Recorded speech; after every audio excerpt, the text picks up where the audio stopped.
creo que es un momento muy importante para poder, de la mano de mirar, explorar temas relacionados a su trabajo como creadora, como escritora, como mujer, particularmente en este momento en el que nuestro país está inmerso en una discusión bastante interesante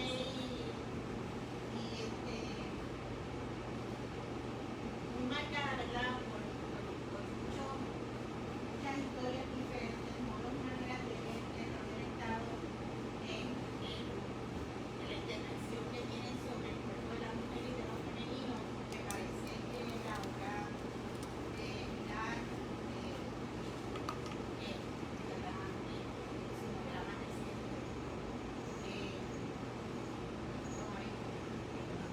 ganadora del premio de Fauna para el 2021, nos puede ir dirigiendo un poco explorar esas discusiones que tenemos localmente sobre la figura de los femeninos. Pienso que Pilar tiene que ser un ser extraordinariamente generoso si pasó unos años en algo así. Como es lo que contigo en la primera de la Venezuela y estar aquí para un latinoamericano caribeño es una cosa un poco particular. Así que te damos la bienvenida, que no sea la última vez que nos visitan, tanto a Pilar como a Salvador, queremos volver a wow. Así que nada, muchas gracias. Muchas gracias a vos. La profesora María Rodríguez. Bueno, claro,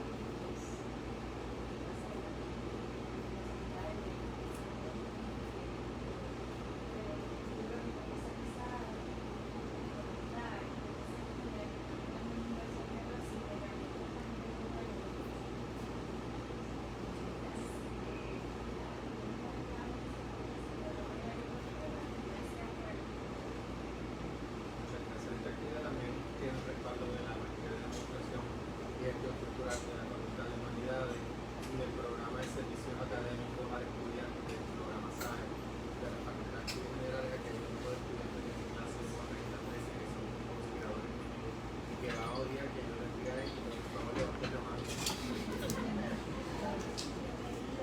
Para mí es una satisfacción muy grande volver a este espacio y volver a ser compartido.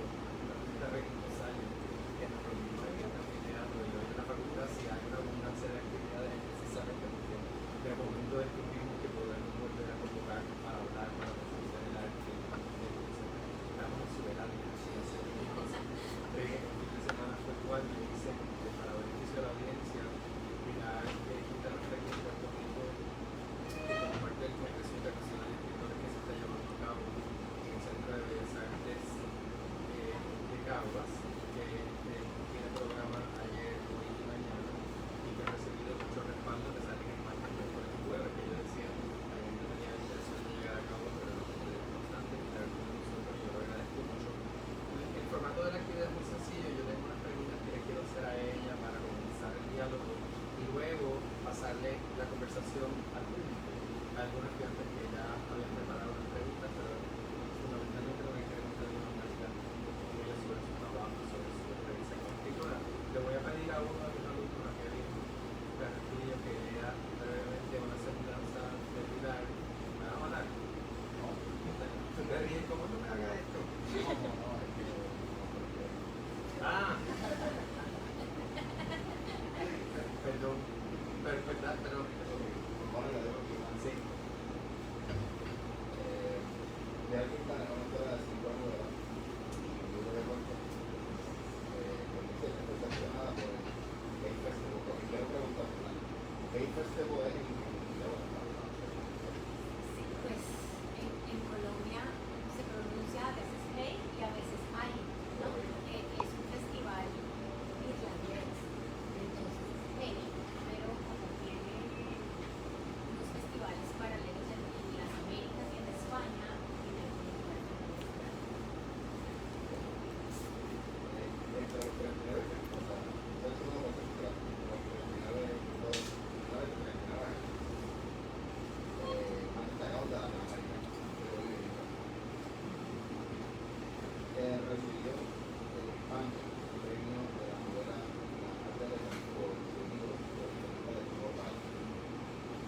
participó en el International Rally Program con el radio, ¿no? Para el evento internacional de Rally Workshop, la partida de como se me da la traducción en 15 lenguas, es finalista del Premio Nacional por la novela y el National Book Award. Ganó el premio de la última narrativa de proporción a un buen cambio de Award. Uno de los primeros palabras con la novela del premio de la vida. Todo adelante con el lengua. Gracias, Brian. Ok. Agradezco mucho la posibilidad de conversar contigo para beneficio de nuestro público. Debo comenzar hablando de Cali, Santiago de Cali, en el Valle del Cauca, en Colombia. Y para el público quiero decir que los puertorriqueños y Puerto Rico ocupan un lugar importantísimo en el imaginario cultural de Cali. Uno podría decir hoy día que Cali es la capital mundial de la salsa. Y la salsa nos hermana a los caleños y a los puertorriqueños, porque a pesar de que Cali es un lugar que está más cerca del Pacífico que del Caribe, la identidad cultural de los caleños es una identidad muy caliente, en el sentido de que la historia de Cali es la historia de la plantación y la vista, y como todos los pueblos caribeños, pues, es una sociedad que deriva de esa experiencia.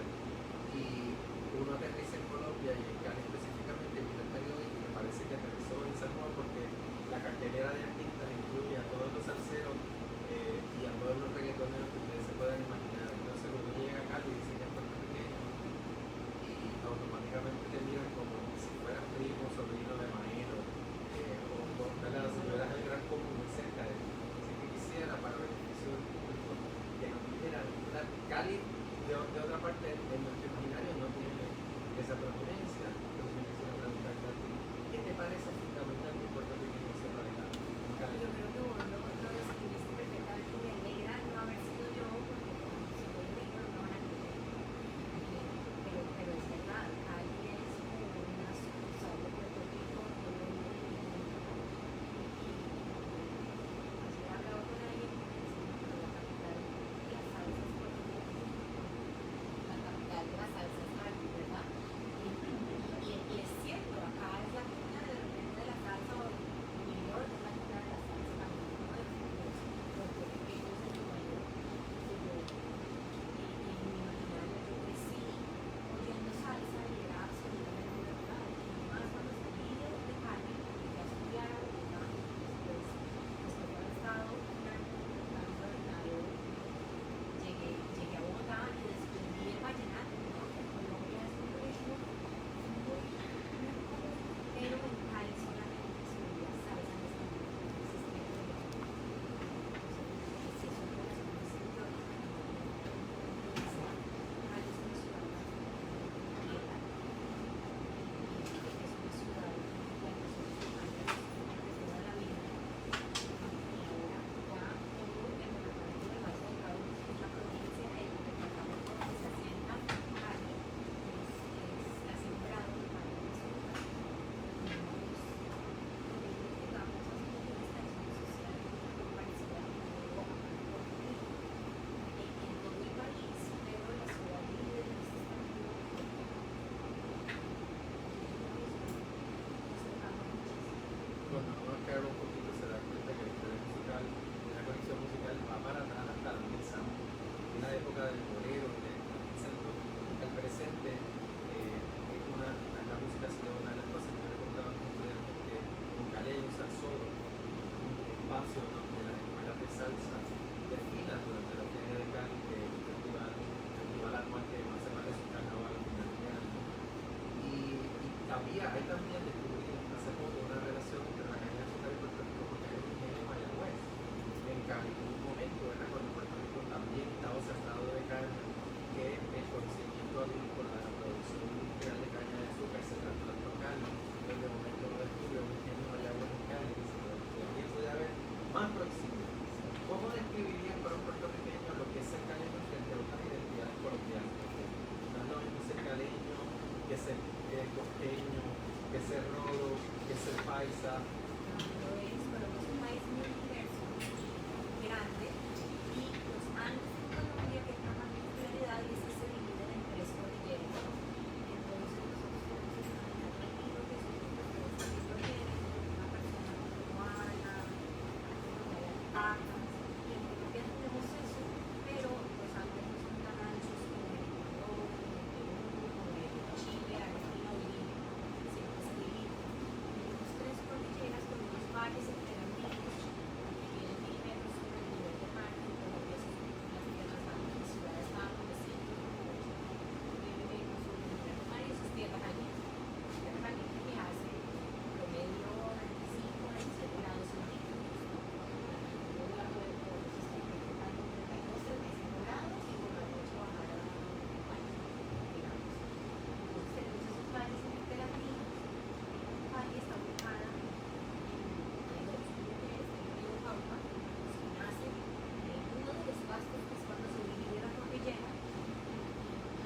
la visión más tácita de que somos racistas, porque es imposible que tú salgas del Caribe y no haya una ¿verdad? Jerarquía basada en el color de la piel. En Colombia pasa lo mismo, inclusive a un grado más fuerte. Recordemos, por ejemplo, la controversia que hubo con el video de J Balvin, que ponía a dos mujeres negras encadenadas a bailar en el video, que desató un debate extraordinario. Y también una foto que salió en una revista social hace 4 o 5 años de los 200 negras sirviéndole a una mujer blanca en una revista de sociedad tipo Imagen o Caras, y la foto causó un gran escándalo porque dejaba clarísimo cuáles eran los roles raciales de esa fotografía. Lo acoge cualquiera de tus padres, y entonces no solamente escogen narrar novelas desde esos lugares, sino que en el caso de la perra, cuentan la historia de este matrimonio que vive en la marginalidad cerca de la pesca, de los trabajos manuales, cómo todas pertenecen en una precariedad que tú elevas en un sentido narrativa. Y cómo recibiste el éxito que te valió esa novela.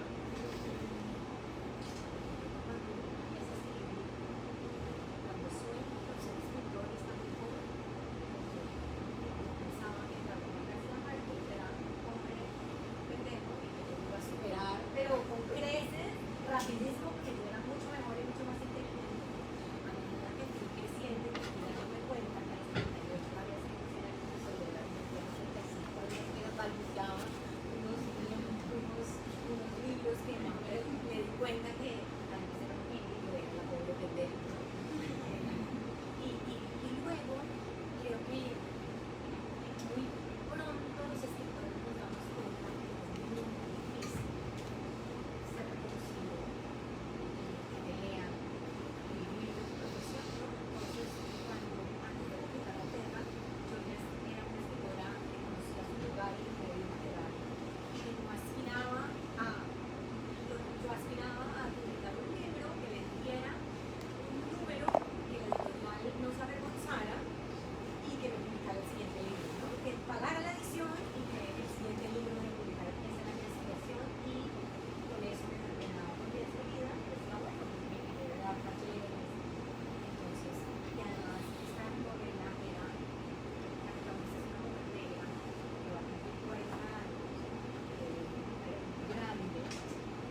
Es una mujer que puede ser en la vida ha sido mi hijo. Entonces, no va a gustar a nadie. Si le gustan mis dos mejores amigas de mi mamá, me parece magnífico.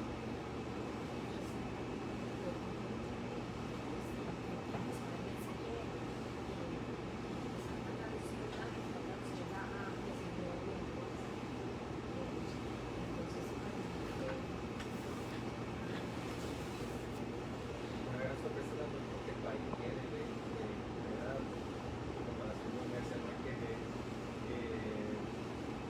digamos, desigual en el sentido de que la narración de Colombia, la voz de García Márquez, la que García Márquez narra,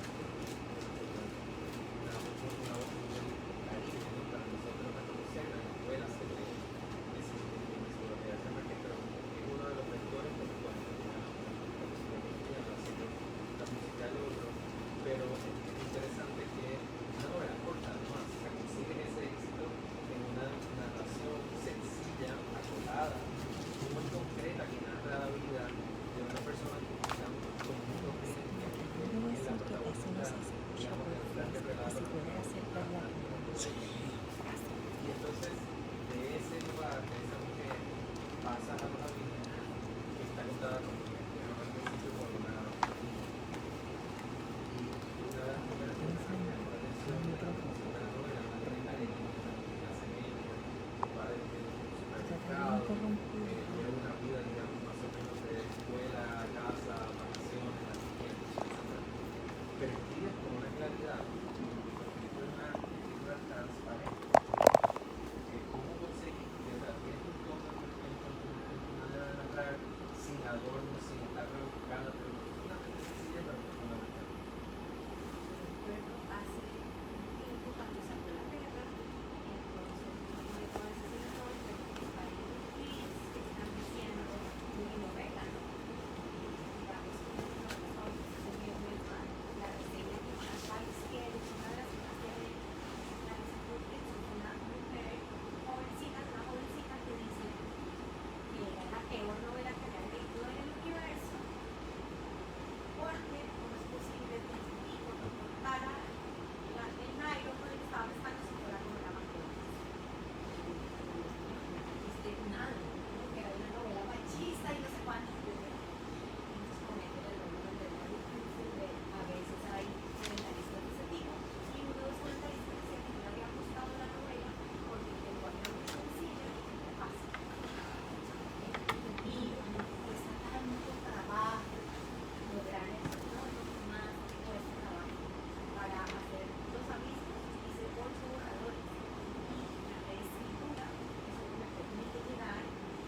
Nuestro público de las redes nos pide que usemos el micrófono para que se escuche mejor, así que... Entonces me perdí esa última parte. Trabajas y trabajas para que tu lenguaje quede en ese nivel de... No voy a decir sencillez, porque sería injusto. Ok, ¿y por qué una niña? Ese punto de vista, narrar una novela desde el punto de vista de una niña, ¿por qué? Eso me pasó, yo no lo busqué.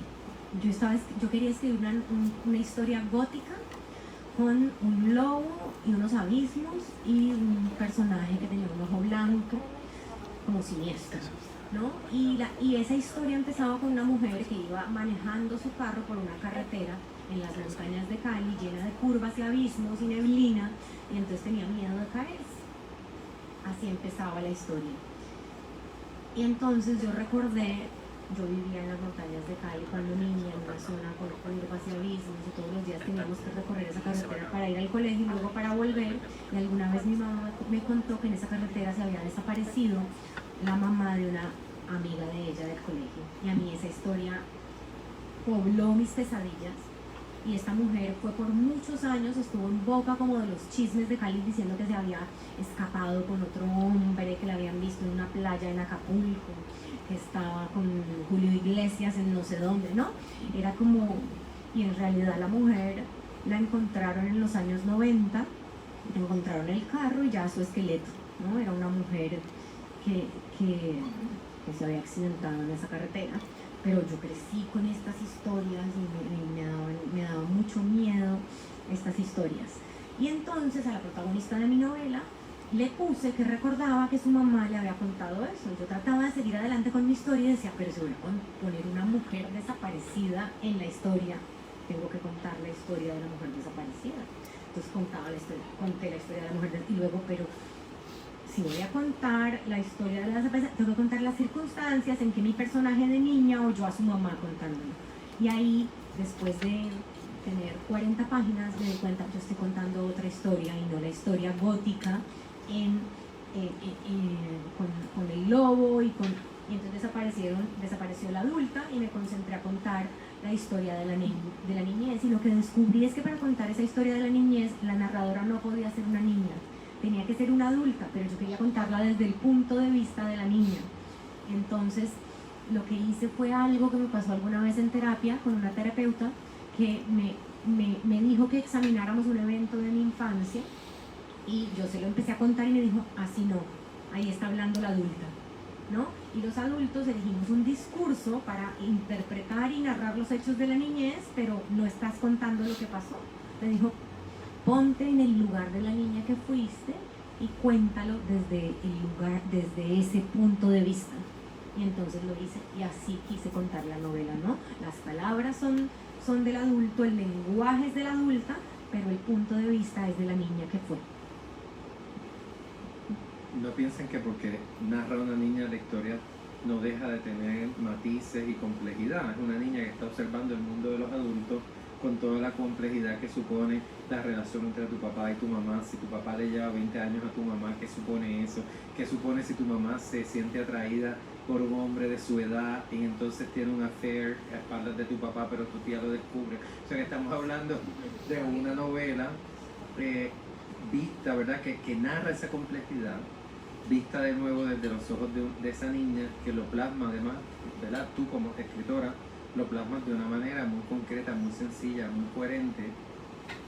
¿Cuál fue la recepción antes o sea, ganaste el premio Alfaguara, que para beneficio de nuestro público es uno de los premios de literatura en español mejor dotados, de mayor visibilidad, que te pone básicamente en el catálogo de una editorial en español como es esa? ¿Cuál ha sido la recepción en el mundo de tu novela? Bueno, yo tenía mucho, después de que salió La Perra y le fue muy bien a La Perra, entonces la gente me decía, ¿y ahora qué? ¿Qué va a escribir? Y yo, no, pues estoy escribiendo algo. Y me demoraba mucho, y yo me demoro mucho porque cuando era más joven aprendí que uno no debe apresurarse, que lo importante no es publicar, sino escribir bien, ¿no? Entonces a mí ya no me interesa publicar, sino escribir bien. y escribir bien toma mucho tiempo. Y entonces yo trabajaba y una amiga me decía, lo que pasa es que estás bloqueada porque sentís que tenés que salir con algo muy bueno porque hiciste la perra a la que le fue muy bien. Y yo, no es de verdad que no me está pasando eso, sino que yo trabajo así. Y estás traumatizada, no te preocupes, ya saca lo que estás trabajando. Y yo por fortuna no le hice tiempo, no le hice caso y seguí insistiendo hasta lograr los abismos. Y entonces se ganó un premio y fue como, yo dije, ay, menos mal, también gustó, porque uno nunca sabe, uno trabaja y uno hace lo mejor que puede, pero nunca sabes si esta historia va a gustar o no va a gustar, ¿no? Y eso no depende de uno, eso depende de las circunstancias, de los lectores, eso no, el escritor no es dueño de si a su libro le va a ir bien o no, ¿no? Solo somos dueños de si el libro dice lo que yo quería que dijera y lo dice como yo quería que lo dijera, ¿no? Y bueno, ahora también Los Abismos está siendo traducida. Salió la primera traducción, que es al francés, y luego va a salir la de inglés, que lo que yo encontré, lo que he encontrado es que cuando sale la traducción en inglés hay como un estallido porque en otros idiomas la pueden leer, ¿no? Entonces hasta ahora está siendo traducida a 9 lenguas.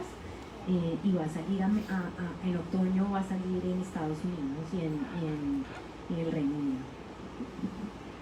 Tú has tenido una diversidad de experiencias, estudiaste comunicación, viviste en Iowa, viviste 9 años cerca de Buenaventura. ¿Qué experiencia de tu vida te ha ayudado más como escritora? No de formación, sino de experiencia de vida. ¿Qué es lo más importante para tu oficio como escritora? Yo recuerdo cuando era una escritora joven, a finales de los 90 y a principios de los 2000, y me lo decían mujeres además, me decían, si quieres ser escritora, tienes que renunciar a la maternidad. Una mujer no puede ser madre y escritora al mismo tiempo, lo cual era como una sentencia terrible. Yo no quería tener hijos, entonces no me parecía terrible, pero ahora cuando miro hacia atrás digo, ¿cómo le pueden decir eso a alguien, no? ¿A qué hombre le han dicho, si quieres dedicarte a la escritura debes renunciar a la paternidad? Nunca, porque se asume que tiene una mujer que le va a llevar la casa y los hijos, ¿no? En cambio una mujer tiene que llevar la casa y los hijos y tiene que renunciar a su ambición profesional de ser escritora. Mucho, ¿verdad?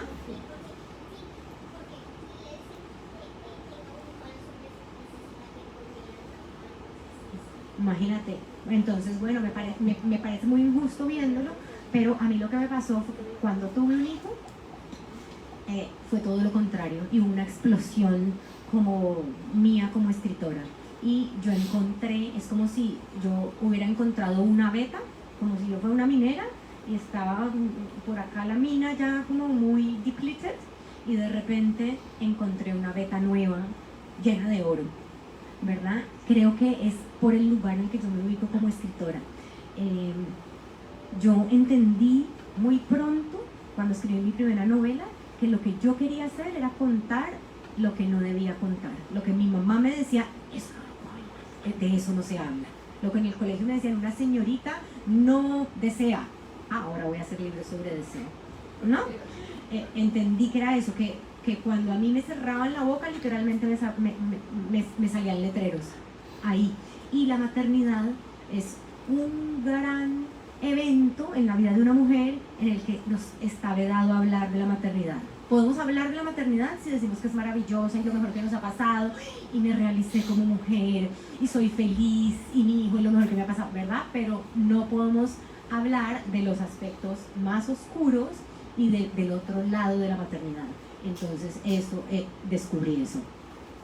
Espérame, dame un segundo, ¿qué pasó? Saluda, te vas y te sientas porque me prometiste que ibas a estar cómodo. Hola, yo me llamo Salvador y soy el hijo de mi mamá. Ve a sentarte allá juicioso.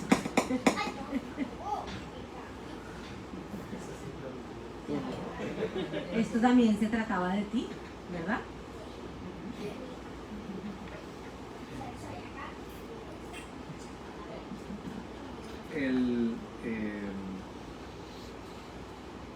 Una de las cosas que sospecho que hará Los Abismos,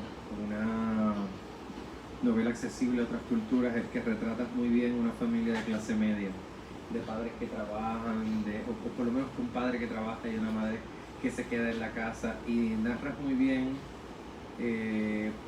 ese mundo doméstico, esa esfera doméstica marcada por las revistas, por la televisión, por la cultura popular.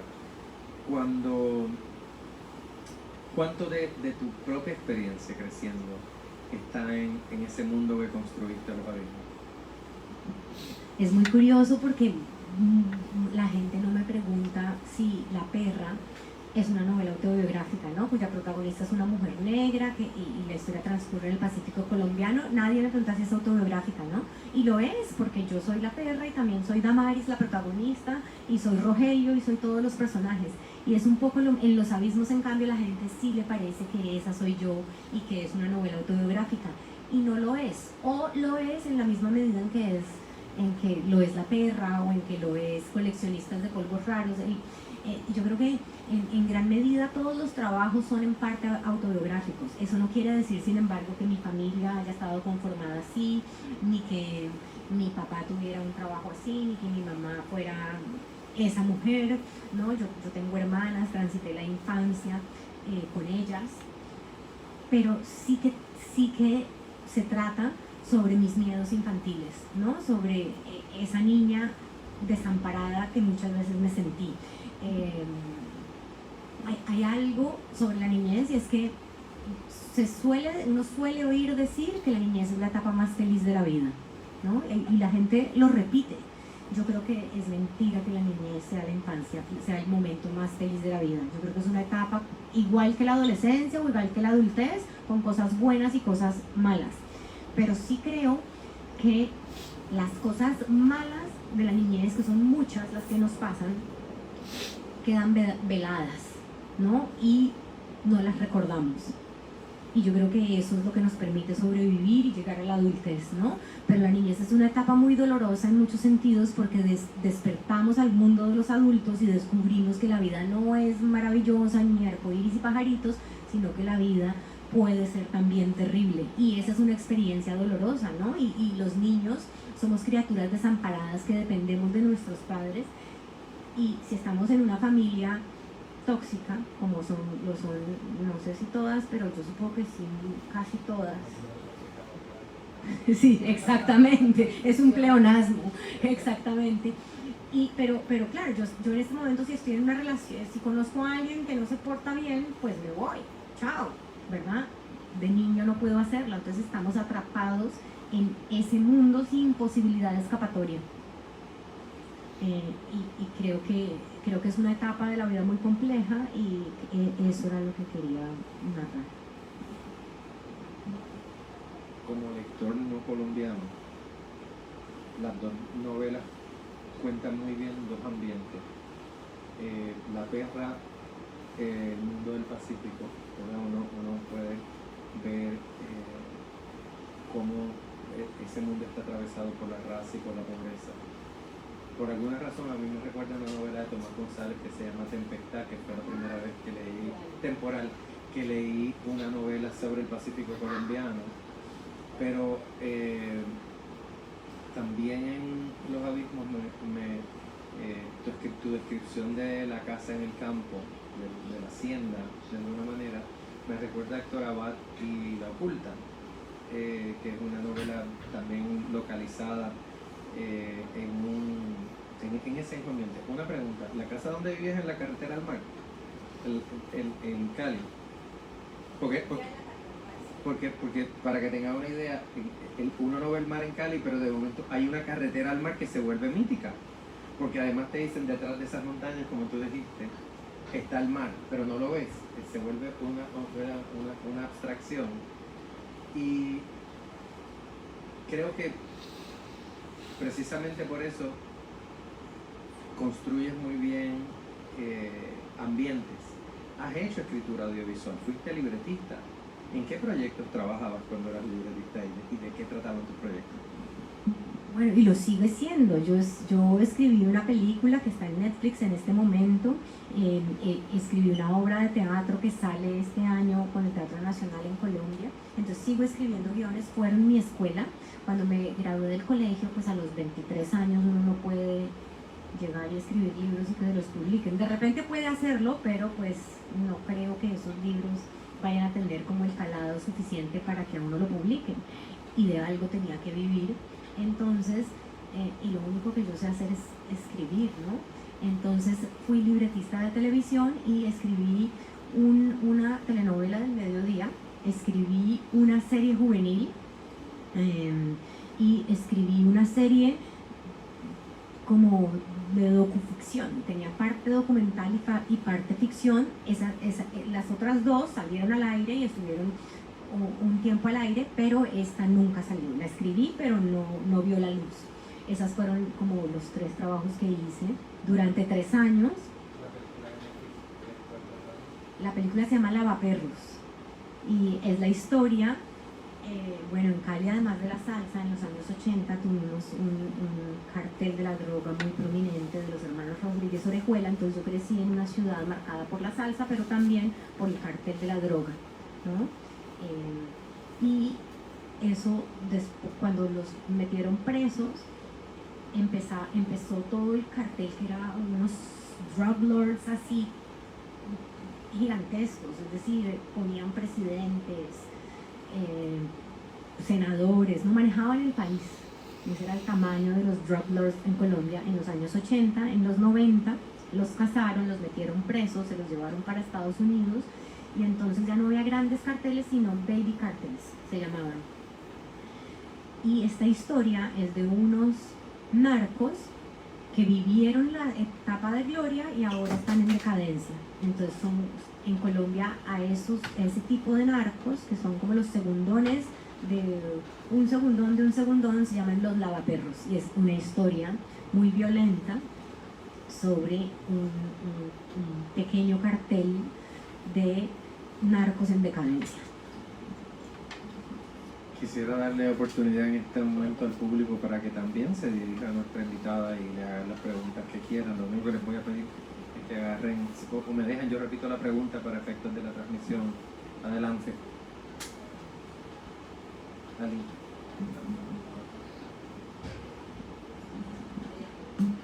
Me llamó la atención lo que mencionaste de lo que escribiste cuando te graduaste a los 23 años. Quería saber, supongo que debe haber una libertad bien diferente cuando tú escribes, por ejemplo, los 8 manuscritos que hiciste de los abismos, a cuando uno escribe para una serie, o qué tipo de controles o limitaciones te hicieron cuando hiciste ese tipo de trabajo.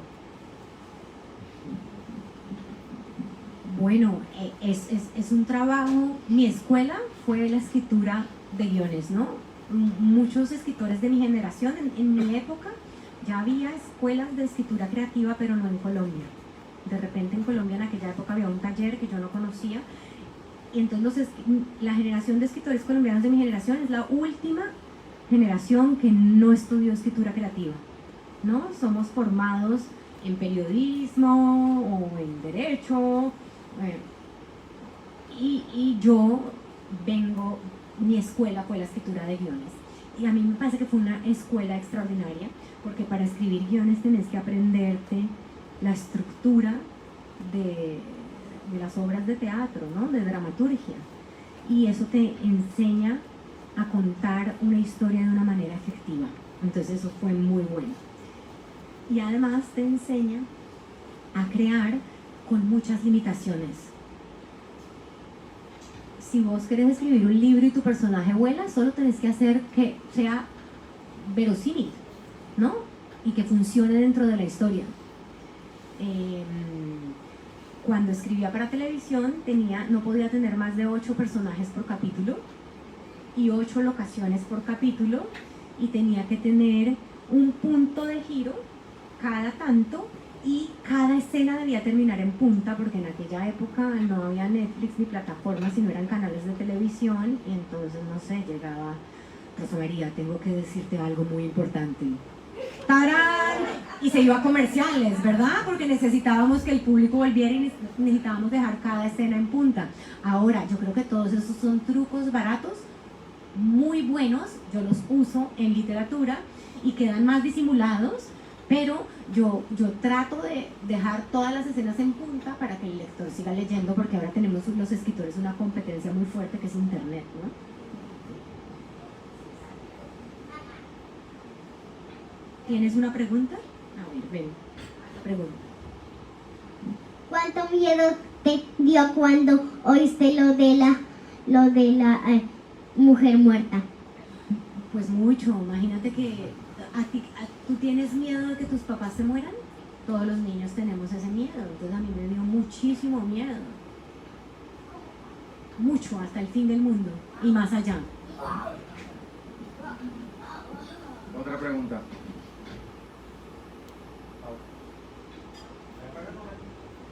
Dila, yo la repito para que el público la escuche.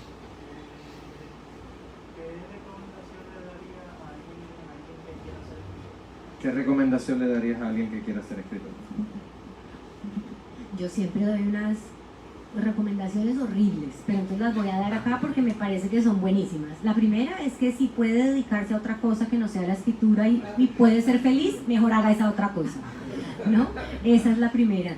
Y la segunda, yo les recomendaría que no estudiaran escritura creativa, que hicieran otra cosa que también les guste, digamos que estudien historia, comunicación social, ingeniería, derecho, lo que sea. Hay un escritor que a mí me encanta, que es uno de mis escritores favoritos, que se llama Kurt Vonnegut, y él enseñaba escritura creativa en Iowa, y él decía que los escritores más interesantes no eran los que estudiaban escritura creativa, sino los que venían de carreras, de otras carreras, ¿no? Porque es importante que un escritor no tenga solo literatura en su cabeza.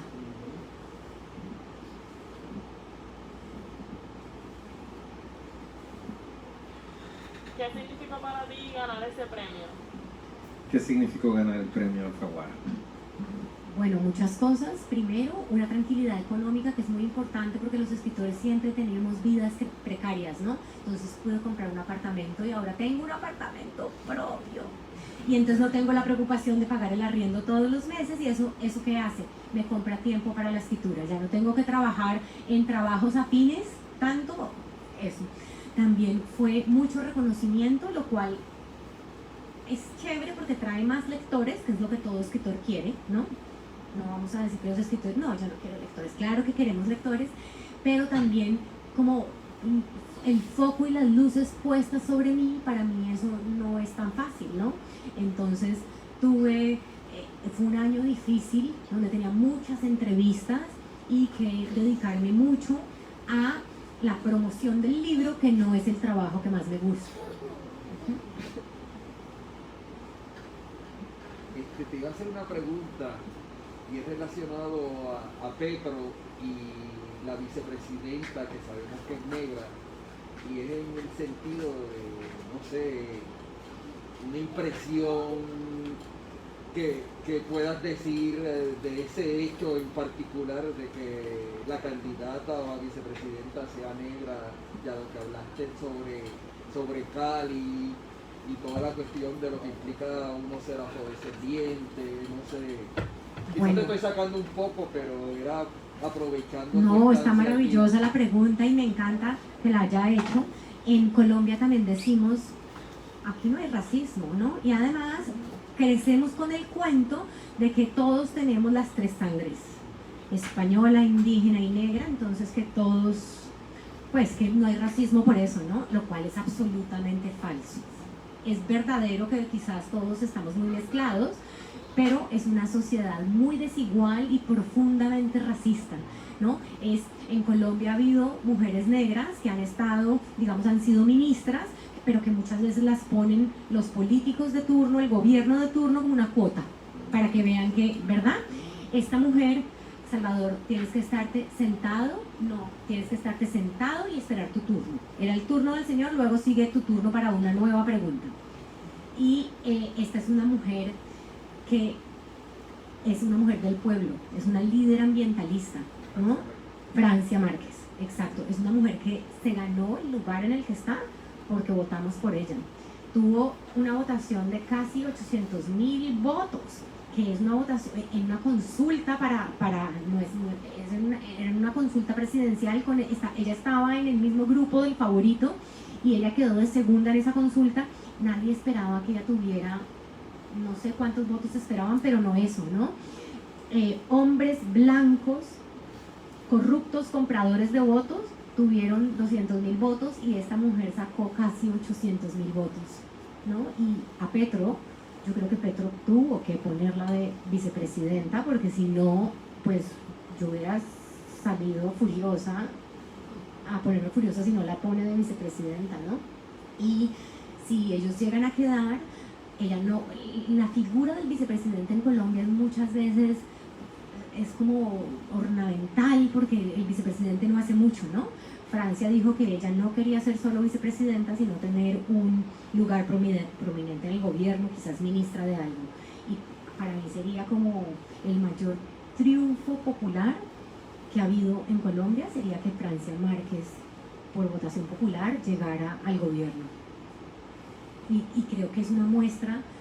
Ay, yo no sé si estoy teniendo demasiada esperanza para luego desilusionarme como siempre, pero yo sí creo que la configuración nueva del Congreso que elegimos, que por primera vez tiene mayoría de izquierda en un país tan profundamente conservador y de derecha como Colombia, y esto que pasó con Francia Márquez, yo veo la luz, ¿no? Veo un poco de luz. Ahora, al mismo tiempo, ha despertado el monstruo racista colombiano, que quizás antes estaba calladito, ahora están gritando consignas terribles, frases racistas horribles, ¿verdad?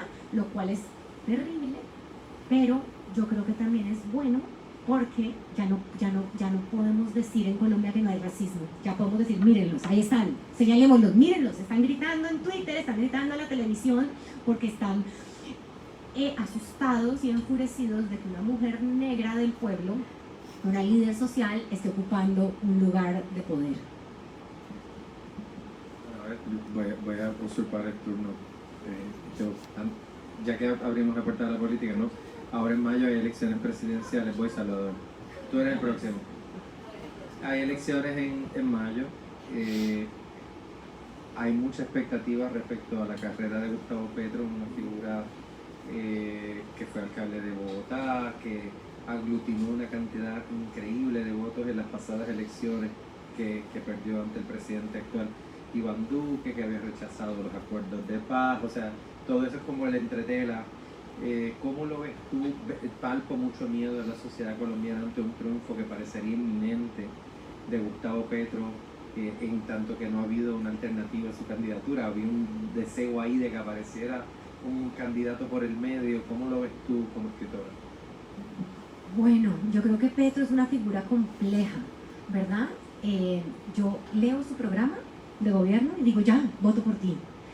Pero a mí me causa mucha sospecha ciertas circunstancias de Petro, y es que cuando fue alcalde de Bogotá estaba con un equipo de trabajo magnífico, y a los 3 meses todo el equipo de trabajo le renunció, ¿no? Y entonces yo creo que Petro puede ser autoritario, ¿no? Lo ha demostrado que es difícil para él trabajar en grupo.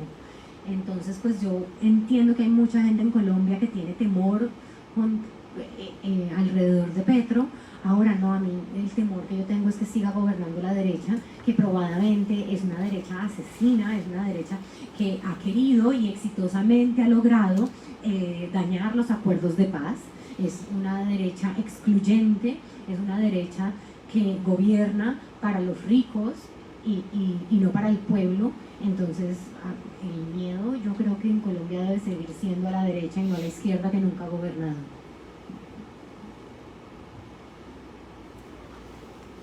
Salvador, ¿tú querías hacer una pregunta?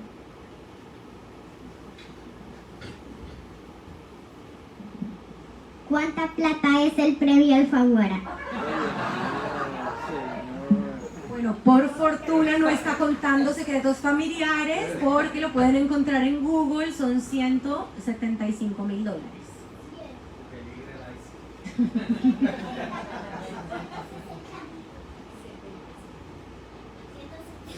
Preguntas del público. Mari. Sí, me gustaría saber qué fue lo que te inspiró a ser escritora y a pesar de las dificultades ¿Qué te inspiró a ser escritora y qué, a pesar de las dificultades, qué te inspiró a seguir siendo? Yo escribí mi primera ficción cuando estaba en primero de primaria como Salvador, cuando tenía 7 años. Y no entiendo qué me impulsó a hacerlo, ¿no? Y no paré desde ahí, y todas las circunstancias de mi vida, todas mis elecciones fueron porque quería ser escritora, ¿no? A los 14, después de leer Crónica de una muerte anunciada de Gabriel García Márquez, yo quedé obsesionada con esa historia y la terminé y me lo releí, y luego me lo volví a leer y luego otra vez.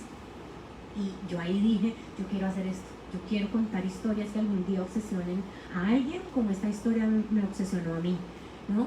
Y no paré, y no sé qué es, no sé por qué. Y creo que lo he seguido haciendo porque no tengo alternativa, es lo que sé hacer y lo que haría, aun si nadie me vuelve a pagar nunca por escribir, voy a seguir escribiendo. La única manera en la que podemos ser escritores es no forzarte a hacerlo, sino todo lo contrario, esforzarte por hacer otra cosa y que la escritura te siga jalando y llevando, y que ya en algún momento digas, bueno, ya renuncio a todo lo demás porque solo sé hacer esto y solo quiero hacer esto, y si no hago esto me voy a suicidar. Otra pregunta.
En cuanto a los espacios de los abismos, ¿qué le llama más, lo interior o lo exterior?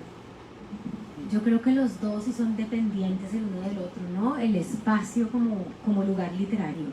Muchas veces en los talleres de escritura creativa que yo he dictado, pareciera como si algunos de estos escritores jóvenes se olvidaran de que todo siempre sucede en un tiempo y en un lugar, ¿no? Que es el universo narrativo. Se les olvida. Y entonces íbamos por San Juan y pasaba tal cosa. Y parece que asumieran que todos sabemos cómo es San Juan, ¿no? Y aun cuando solo lo estén leyendo boricuas, digamos, estoy segura que tu San Juan no es el mismo San Juan ni siquiera del de tu vecino, ¿no? Y a mí me parece importante que los libros sean un lugar y un tiempo, que tengan un lugar y un tiempo, mi intención es que invitar al lector a que vaya a mi libro como a un viaje. Cuando yo llego a un lugar hay un clima, un acento, una comida, una atmósfera que es propia de ese lugar. Entonces yo quiero que mis libros reproduzcan eso de la vida real. Pero siento y estoy convencida de que no puedo poner nada nunca gratuito en una historia, que todo tiene que tener un porqué. Entonces yo no puedo ponerlo solamente porque yo quiero que los lectores habiten el lugar. Esa invitación me parece interesante, pero si lo voy a poner tiene que tener una razón dentro de la historia, ¿no? Entonces si hace calor, ese calor debe potenciar la angustia que está sintiendo el personaje. Si está lloviendo, esa lluvia debe ayudar a que la tristeza la veamos más triste, digamos, ¿no? Entonces siempre busco que el lugar interior sea un reflejo del exterior, ¿no? Y que no esté ahí solamente como decorado, sino que tenga una función en la historia.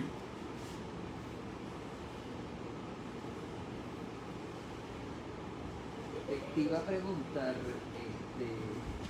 cuando tú escribes, ¿escuchas música? O sea, ¿cómo es ese ambiente que tú habitas? Porque en el caso mío es leer quizás de otros escritores, me da cuando estoy escribiendo, de leer, a veces son cubanos, o sea, no es que seleccione como que el país, pero como que me llegan, no sé si es que son afines a mí. El caso tuyo es escuchar música, lidiar con el nene tuyo, con la persona que tú compartes, no sé. O sea, ¿cómo creas ese ambiente que te lleva? O es levantarte bien temprano o bien en la noche y estar hasta la madrugada. O como me ocurre a mí, que cuando camino llevo una libretita en el bolsillo y de momento se me ocurre algo y la anoto, y cuando llego a la casa rápidamente, pues, quizás parte de lo que escribí o quizás nada, lo que cambió todo el proceso. Bueno, mi habitación propia se llama Colegio Unidad Pedagógica y es el colegio al que se va mi hijo. Esa es mi habitación propia. Él se va y yo tengo mi lugar de escritura, ¿no? Yo creo que antes de tener un hijo tenía vicios de escritora, ¿no? Necesitaba que el lapicero fuera así, el cuaderno así, que la casa estuviera organizada, que hubiera silencio. Una vez tuve un hijo, escribí La perra, amamantando a mi hijo en el celular, ¿no? Mientras lo amamantaba escribí La perra. Entonces ahí me di cuenta que si yo tenía como esos vicios de escritura era porque podía darme el lujo de tenerlos, ¿no? Cuando ya no pude darme el lujo, la escritura terminaba saliendo, buscando como una salida. Entonces ahora mi lugar como de confort para escribir es cuando él no está, cuando se va para el Colegio Unidad Pedagógica, que es como yo siempre pensaba que el mejor invento de la humanidad era la domesticación del fuego. Ahora sé que fueron los colegios.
Yo creo que sí ha sido muy importante el trabajo de guiones, porque mira que los escritores literarios tenemos unos vicios, y es decir, nosotros tenemos la posibilidad de decir, un guionista solamente puede mostrar, ¿verdad? Cuando un guionista quiere decir que el personaje está triste, no puede decir el personaje está triste. ¿Cómo interpretas un actor, no? Lo que tiene que hacer es poner al personaje mirando por la ventana. Entonces el personaje mira por la ventana y uno dice, y ve la lluvia caer durante varios minutos, uno dice, está triste, ¿no? Así lo interpretaste. Y yo creo que a mí me ha servido mucho para no recurrir a decir, sino crear la escena, ¿no? Crear una escena que me muestre la tristeza del personaje y no decir el personaje está triste. Y creo que es mucho más efectivo, pues ya lo dice que una imagen vale más que 1000 palabras, y es verdad, ¿no? Lo que pasa es que nosotros trabajamos con palabras, pero para formar imágenes. Y lo que yo intento hacer siempre es evitar decir que el personaje está triste y mostrar la tristeza. Y no solo porque es más efectivo, sino porque cuando yo digo que el personaje está triste, el lector lo que se va a imaginar es su propia tristeza, que es su referente de tristeza.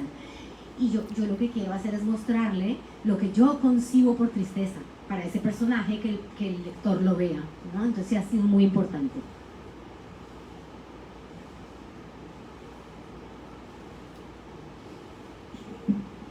Una última pregunta. Don Luis.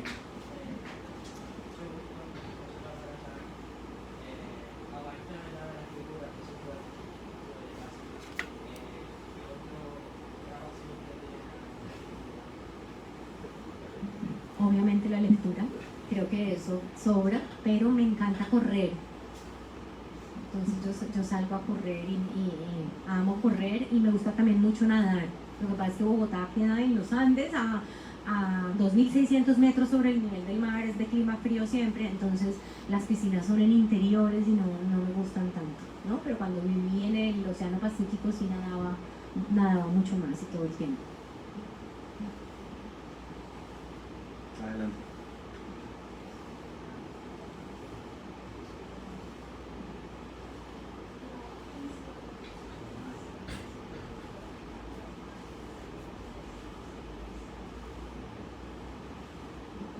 Bueno, yo ahora en Colombia edité una biblioteca de escritoras colombianas porque la tradición literaria colombiana excluyó a las mujeres, no porque no las hubieran ni porque no fueran buenas, sino que quedaron excluidas del canon.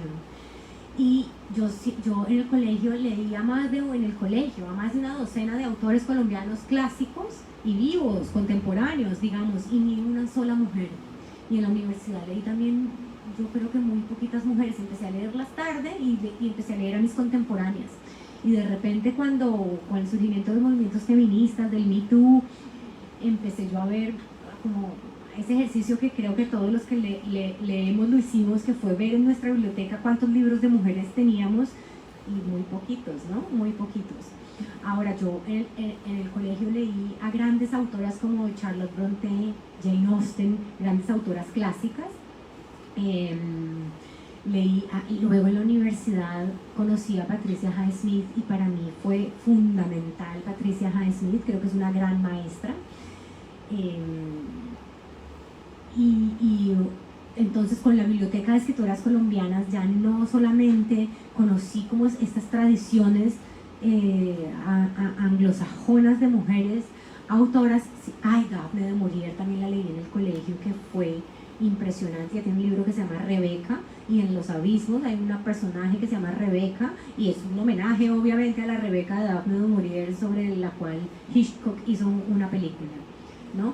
Y entonces leí la tradición de autoras colombianas y tuve grandísimos descubrimientos. Ahí hay una especialmente que me encanta, bueno, son varias, muchas que me gustan mucho, pero está Soledad Acosta de Samper, Elisa Mújica, ¿no? Teresa Martínez de Varela, que es, yo creo que la primera intelectual colombiana negra del Pacífico colombiano, que además escribió una historia en 1983, que al leerla yo ahora decía, pero esta señora era una adelantada, ¿no? Ella ya señalaba el problema racial colombiano con total claridad en 1983.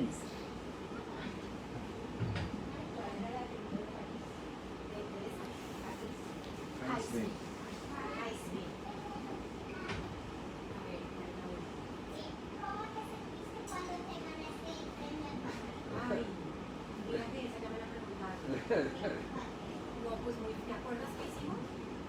¿Te acuerdas? Me sentí muy feliz y también nerviosa y asustada.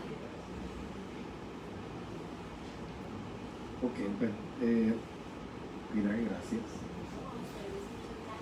Te tenemos una cosita. Venga.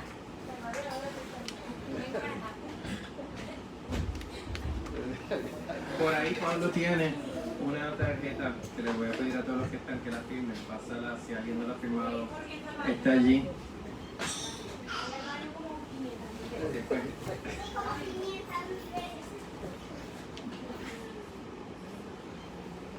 La esperamos.